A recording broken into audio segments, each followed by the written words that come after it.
aphoristic appendage to On Truth-Telling. 1151 to 1200. 1151.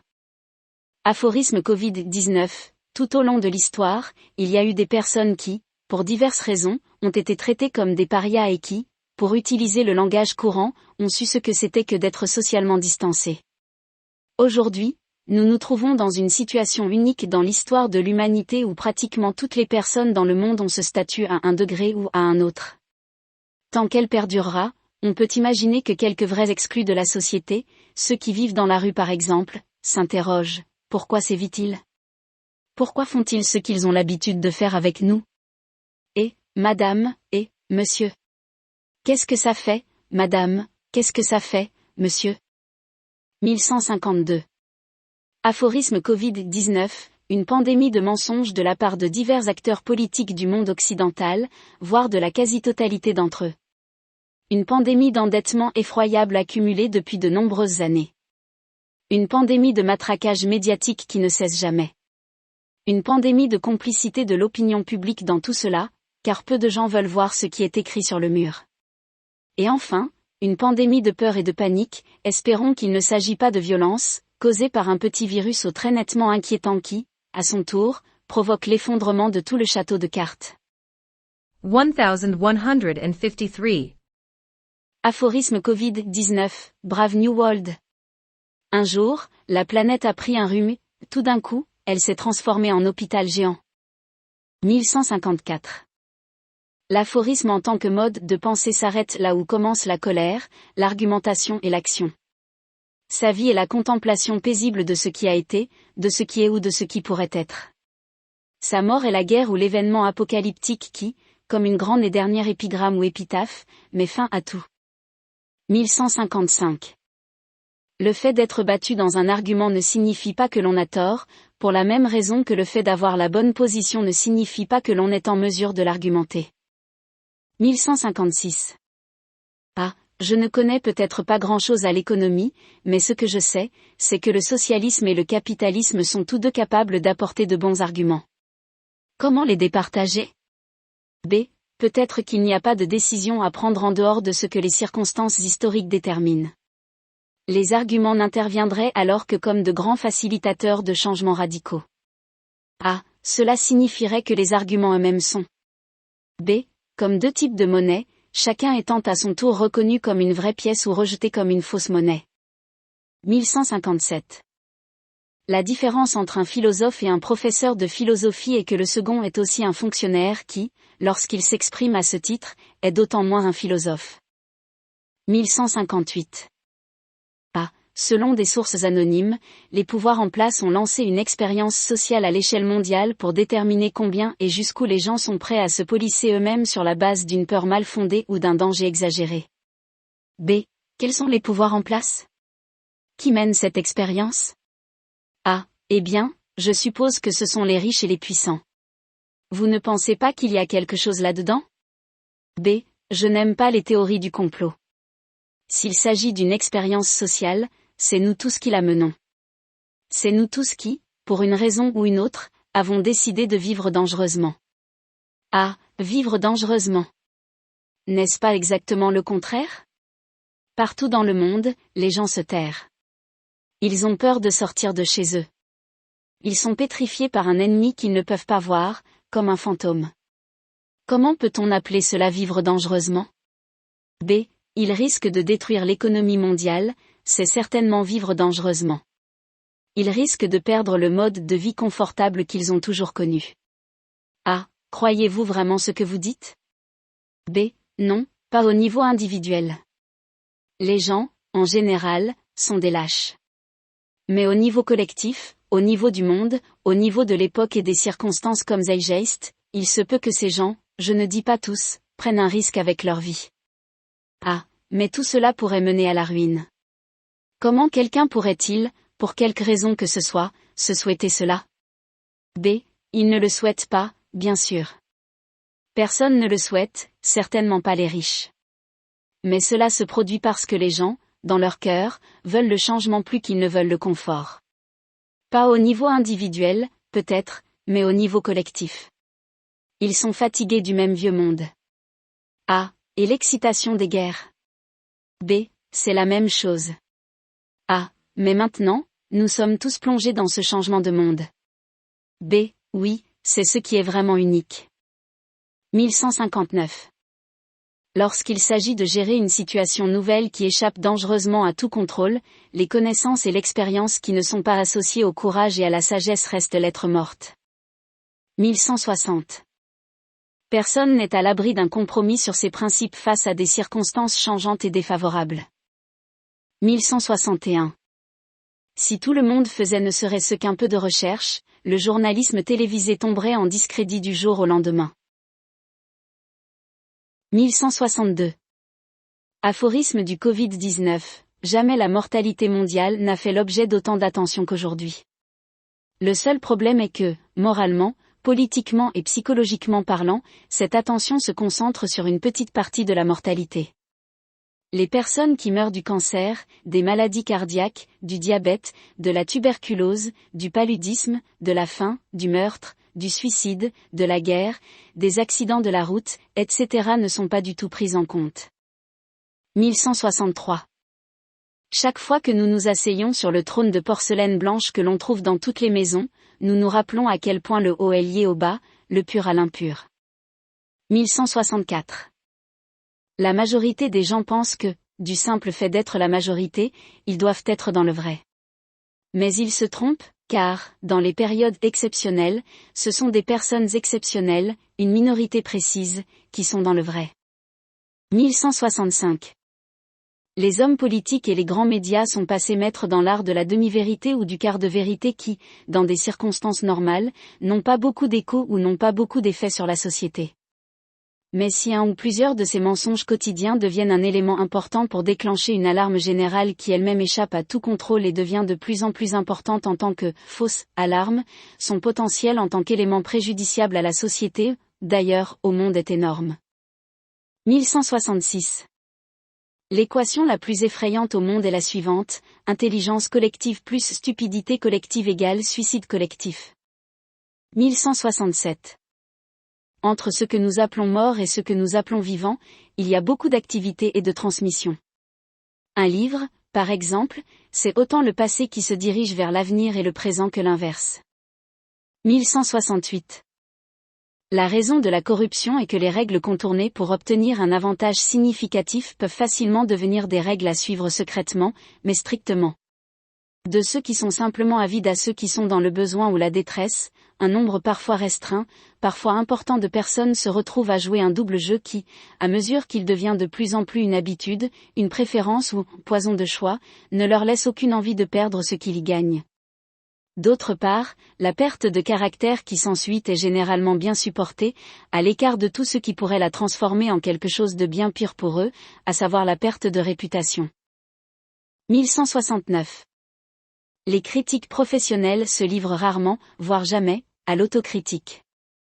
Dans cette mesure, ils sont loin d'être ceux qui disent la vérité, toute la vérité et rien que la vérité.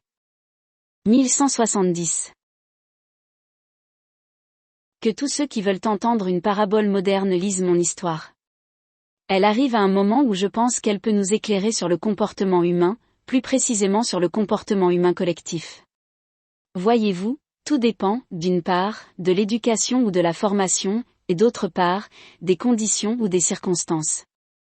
Si les deux s'accordent, tout se passe à merveille. Dans le cas contraire, il se produit une rupture qui, si nous sommes honnêtes, ne doit pas être prise à la légère. L'incident dont je souhaite parler s'est produit il y a une 30aine d'années. C'était dans un aéroport et j'étais chauffeur de taxi. C'était un dimanche et il y avait beaucoup moins de taxis que d'habitude sur les routes. Pour une raison quelconque, un énorme avion de ligne a fait un atterrissage inattendu à l'aéroport international de Winnipeg. Il n'y avait pas de taxi dans l'enceinte de l'aéroport parce qu'un autre avion de ligne avait atterri peu de temps auparavant. Des centaines de passagers sont donc sortis du terminal, et encombrés de leurs bagages, se sont éparpillés sur une grande surface. Patiemment, ils ont attendu que quelques taxis apparaissent et les ramènent chez eux après un vol long et fatigant. Ils étaient donc patients au départ, j'imagine, et ils l'étaient, pour la plupart, en tout cas, lorsque je suis arrivé sur les lieux. Mais, Cela mis à part, imaginez mon choc lorsque j'ai vu tant de personnes bloquées à l'aéroport, sans aucun taxi en vue, à part le mien.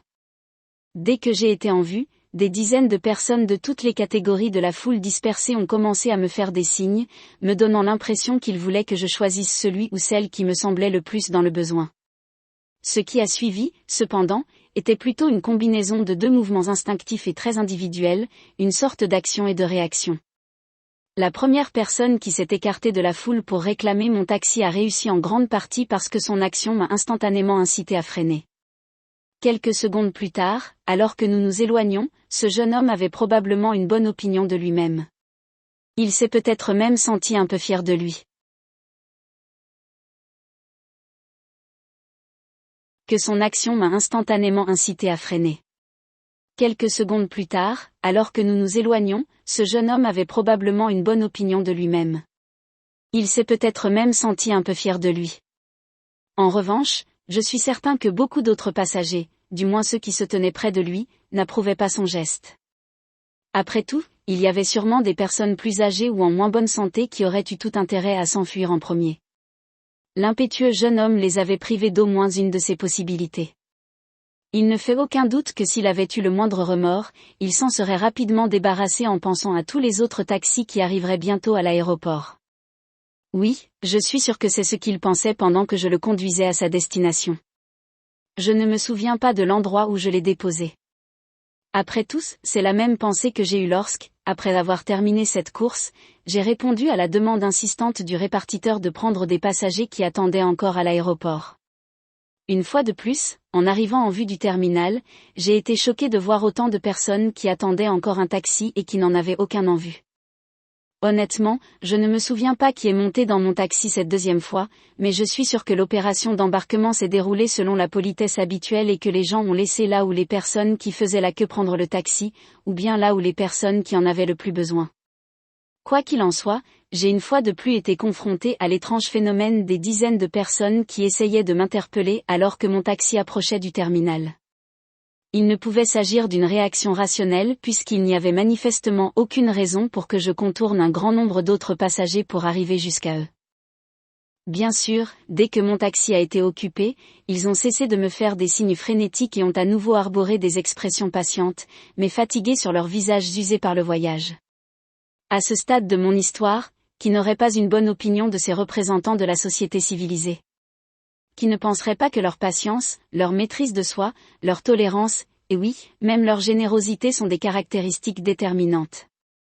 Je suis sûr que cette ou ces pensées m'ont traversé l'esprit lorsque j'ai conduit mon deuxième passager de l'aéroport à sa ou ses destinations. Je ne me souviens pas du tout de ce voyage.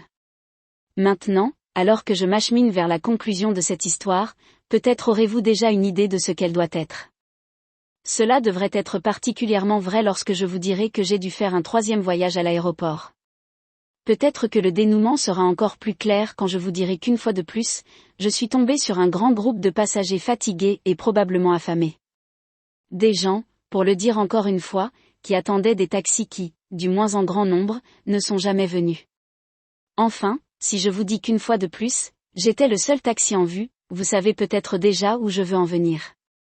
Je ne veux rien dire de particulièrement triste, tragique ou déprimant en disant cela, je veux seulement mettre en lumière ce qu'un grand philosophe a appelé l'humain trop humain. Oui, à ma grande surprise et consternation, un pandémonium a éclaté lorsque ces personnes ont vu mon taxi s'arrêter pour la troisième fois. Ils se sont jetés les uns sur les autres dans une course folle pour atteindre mon taxi, en ouvrir les portes et se loger à l'intérieur. Certains, bien sûr, y sont parvenus, tandis que les autres, bloqués dans leur tentative de s'enfuir après tant d'attente, sont restés debout ou ont réfléchi, certains ayant l'air très en colère, d'autres ayant presque le cœur brisé, et d'autres ayant simplement un regard vitreux. Je n'ai aucun souvenir de l'identité de mes passagers lors de ce troisième voyage depuis l'aéroport. Cela n'a pas vraiment d'importance. 1170. N'a-t-on jamais observé qu'en de nombreuses occasions, une personne experte dans un domaine, si elle devient très populaire dans les médias, se transforme rapidement en une personne experte dans pratiquement tous les domaines? 1171.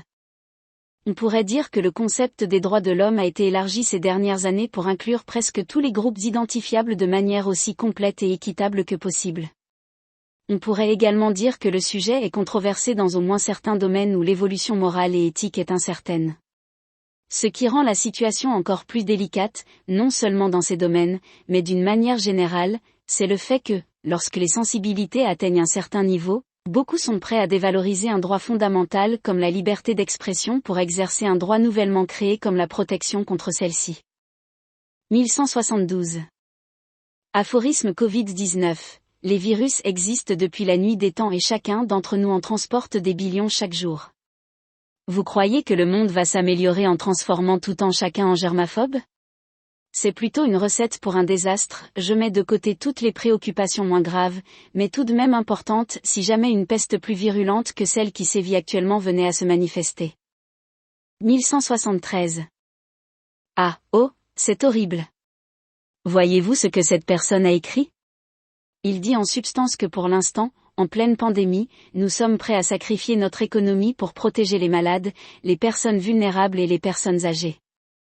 Mais un jour, dans un avenir pas si lointain, ce sera tout le contraire. Nous serons prêts à les sacrifier pour protéger notre niveau de vie. B. Ce qu'il a écrit semble cauchemardesque, mais c'est loin d'être farfelu. Il y a beaucoup d'écrivains qui, d'une manière ou d'une autre, ont montré ce dont l'espèce humaine est capable. Prenez Michel de Montaigne, par exemple. Ce qu'il a écrit il y a 400 ans sur les différents coutumes et rituels à travers le monde vous ferait dresser les cheveux sur la tête. Et si vous avez besoin d'un exemple plus récent, pensez à Franz Kafka. Il s'agit d'un monde où la bureaucratie est omniprésente et aussi inhumaine que n'importe quelle machine ou n'importe quel système. Ah, mais ce que vous dites n'a rien à voir avec notre monde. Il s'agit de mondes passés ou fictifs. Notre monde d'aujourd'hui, comme vous le savez, celui de la sauvegarde de la planète. B. En effet, c'est un projet noble, mais qui risque de prendre un peu de temps. Entre-temps, une pénurie aiguë pourrait survenir et interférer avec ces plans. Ah, quoi ? Interférer avec le sauvetage de la planète ? B. Je pense que vous conviendrez que nos valeurs les plus essentielles sont la nourriture, l'eau et le logement. C'est sur cette base que tout le reste est possible. 1174. Ah, j'ai entendu dire l'autre jour qu'essayer d'arrêter une pandémie par la distanciation sociale et les masques, c'est comme essayer d'arrêter une rivière avec un bâton. Qu'en pensez-vous ? B. Que nous continuerons à utiliser ce bâton tout en sachant que la nature est plus puissante que nous. C'est notre baguette magique des temps modernes qui, sous la forme de la technologie et de l'action collective, nous permet d'accomplir des miracles. Ah, je suis consterné de voir que tant de gens s'engagent sur la voie de l'orgueil démesuré et du narcissisme. Ceux que les dieux veulent détruire, ils les rendent d'abord fous. B. Et j'ajouterais, nous sommes d'une étoffe telle que les rêves sont faits, et notre petite vie s'achève par un sommeil. Ah, Amen. 1175. La principale différence entre un aphorisme et un argument est que, si le premier est d'abord une tentative de dire le mieux possible la vérité que l'on sait ou que l'on croit savoir, et qui est donc un peu oiseuse parce qu'elle ne va pas beaucoup plus loin, le second est d'abord une tentative de dire la vérité que l'on pense que les autres devraient savoir. La seconde est donc une tentative de gagner les autres, d'exercer le pouvoir, d'être utile et actif jusqu'à risquer l'erreur en rendant l'incertain certain, l'inconnu connu. 1176. Tout le monde a tendance à parler d'un sujet particulier comme s'il était un expert en la matière, s'il a entendu quelqu'un d'autre en parler comme un expert et s'il a cru tout ce qu'il a dit. Ce que l'on oublie, c'est qu'il y a peu de sujets sur lesquels les experts ne sont d'accord et probablement aucun sur lesquels ils sont totalement du même avis. En fait, il y en a beaucoup sur lesquels ils ont des points de vue complètement opposés. 1177. Aphorisme Covid-19, signe des temps. Il n'est plus de bon ton de conseiller à quelqu'un d'être honnête, fort, courageux ou sincère, mais plutôt de veiller à sa sécurité. 1178. La véracité sans la bonté équivaut à un calcul froid, tandis que la bonté sans la véracité équivaut à une erreur de jugement passionné. 1179. Ensemble, la véracité sans la bonté et la bonté sans la véracité sont synonymes de perdition. 1180. Si tous ceux qui, avançant vers la fin de leur vie, vivaient chaque jour comme s'ils pouvaient être le dernier, ils seraient conduits moins par la peur que par la force d'âme. 1181. Aphorisme Covid-19.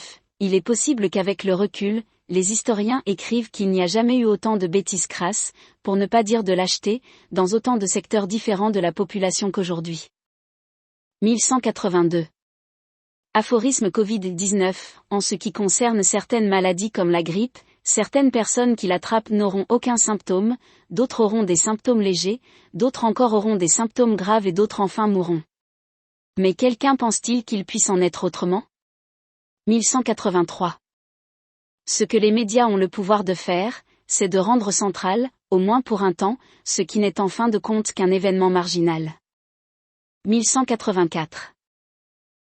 L'argument avancé ici est que, pendant la pandémie actuelle, les personnes qui ne respectent pas la distance sociale et d'autres formes de comportement antiviral sont coupables de tuer d'autres personnes, en particulier celles qui sont à la fois malades et âgées, c'est-à-dire la partie vulnérable de la société. L'auteur de cet argument semble penser qu'il a une grande force. B. Vous voulez dire qu'il dit ce qu'il dit avec vigueur, avec passion et conviction, n'est-ce pas? A. En effet. Il veut absolument faire passer le message que nous devons assumer notre responsabilité collective. B. Il y aurait beaucoup à dire sur ce sujet, mais, si vous le voulez bien, j'aimerais poser une question. Est-ce que la personne qui présente cet argument, qui est évidemment moralement chargé, le présente comme s'il s'agissait d'une question simple ou d'une question complexe? En d'autres termes, traite-t-il la question de la santé et des soins de la partie vulnérable de la société en conjonction avec la santé et les soins de la société dans son ensemble? Non, je ne peux pas dire qu'il le fait, si ce n'est qu'il fait valoir son point de vue principal avec autant de force que possible et sans aucune autre considération. B. N'est-ce pas là un acte de mauvaise foi? Il est prêt à mettre en cause les autres et à les exhorter à accepter soit une culpabilité collective, soit une responsabilité générale, tout en réduisant la santé et les soins de la société à la santé et aux soins d'une petite partie d'entre eux. Il semble penser qu'il s'agit d'une seule et même chose. B. Mais le soutient-il? S'il ne le défend pas, alors, en essayant de présenter les autres sous un jour extrêmement défavorable, il doit lui-même agir de manière peu vertueuse. R. Je ne pense pas qu'il accepterait cette accusation, lui qui a toujours fait preuve de la plus grande intégrité. Cependant, il est vrai qu'à l'heure actuelle, il ne semble pas disposé à recevoir de contre-arguments. 1185. L'aphorisme Covid-19. Quand on pense qu'il y a des millions de personnes dans le monde qui écoutent les rapports incessants sur une menace pour la santé et qui ne s'arrêtent jamais pour penser que c'est peut-être la chose la plus malsaine de toutes. 1186. La position par défaut des gens de gauche qui, grosso modo, sont des habitants des villes, semble être que les gens de droite ne sont pas aussi purs d'esprit et bien motivés qu'eux. Cependant, s'il y avait une grave pénurie alimentaire dont les ruraux ne seraient pas responsables, mais qu'ils feraient tout leur possible pour atténuer, la situation changerait probablement radicalement. 1187. Aphorisme Covid-19. Dans leur infinie sagesse, les gouvernements du monde ont déclaré que tous leurs citoyens devaient se protéger contre le coronavirus, même si cela les rendait malades par ailleurs. 1188. Le principal avantage de la vérité sur le long terme est qu'il s'agit d'un vent dominant auquel il est difficile de résister. 1189. Aphorisme Covid-19. Maintenant qu'ils nous ont alignés comme des zombies et programmés pour supprimer les sourires et les contacts étroits, dites-moi, comme vous l'avez fait tant de fois auparavant, mon cher monsieur, comment nous devrions tous nous rassembler en une seule communauté mondiale? 1190. Aphorisme Covid-19. Y a-t-il quelque chose de plus curieux que tous ces gens qui, portant des masques de protection tout en jouant avec leur smartphone, combinent les amulettes modernes avec la technologie la plus récente? 1191. Lorsque la télévision a vu le jour, elle a été présentée comme le futur éducateur des masses. Il s'agissait d'une vision utopique qui ne pouvait envisager une issue dystopique, malgré la parution de 1984 de George Orwell à peu près à la même époque. 1192. Aphorisme Covid-19. Un signe de la sensibilisation accrue du public aux questions de santé depuis l'apparition du coronavirus. Un homme s'approchant d'un vendeur dans une épicerie et achetant une cartouche de cigarette tout en portant son masque. 1193. Aphorisme Covid-19. Jamais, dans le domaine du leadership humain, un si petit nombre de personnes n'a causé un tel gâchis pour un si grand nombre. 1194. Aphorisme Covid-19. N'aurait-on pas pensé, il y a encore 6 mois, que l'introduction de pratiques antisociales généralisées n'était pas une bonne chose? 1195. Aphorisme Covid-19, voici le titre d'un futur livre dont le sujet est assez facile à prédire, les enfants qui grandissent dans la distanciation sociale et le port du masque, les conséquences psychologiques. 1196. Aphorisme Covid-19, lorsque diverses institutions, gouvernementales, politiques, éducatives, commerciales, proclament haut et fort qu'elles prennent certaines mesures pour protéger le public, il est presque certain que ce qu'elles souhaitent réellement protéger, c'est elles-mêmes, mais pas tant en tant que groupe d'individus qu'en tant qu'entité fonctionnelle, qu'environnement durable, que moyen de subsistance, qu'habitat privilégié. 1197. Une question ou un problème a été politisé lorsque les deux parties sont absolument certaines de savoir qui a raison et qui a tort, et dans un deuxième temps, qui est bon et qui est mauvais. 1198. La science est la meilleure et la plus récente des connaissances dont nous disposons sur un sujet. Ce qu'elle n'est pas, c'est le dernier mot sur quoi que ce soit, sauf pour ceux qui en ont fait une religion. 1199. Ce que de nombreux manifestants semblent vouloir lorsqu'ils descendent dans la rue pour protester, c'est un monde parfait dans lequel ils pourraient se déchaîner. 1200. La sagesse à partir de la folie, lorsque nous discutons avec quelqu'un d'un sujet que nous pensons bien connaître, lorsque nous le poursuivons longuement avec une personne que nous considérons comme n'étant pas idiote, mais assez têtue pour ne pas se ranger à notre façon de penser, nous pouvons nous-mêmes jouer les idiots en donnant libre cours à notre maîtrise présumée du sujet, par conséquent, découvrir qu'il s'agit également d'un sujet que nous ignorons dans une certaine mesure.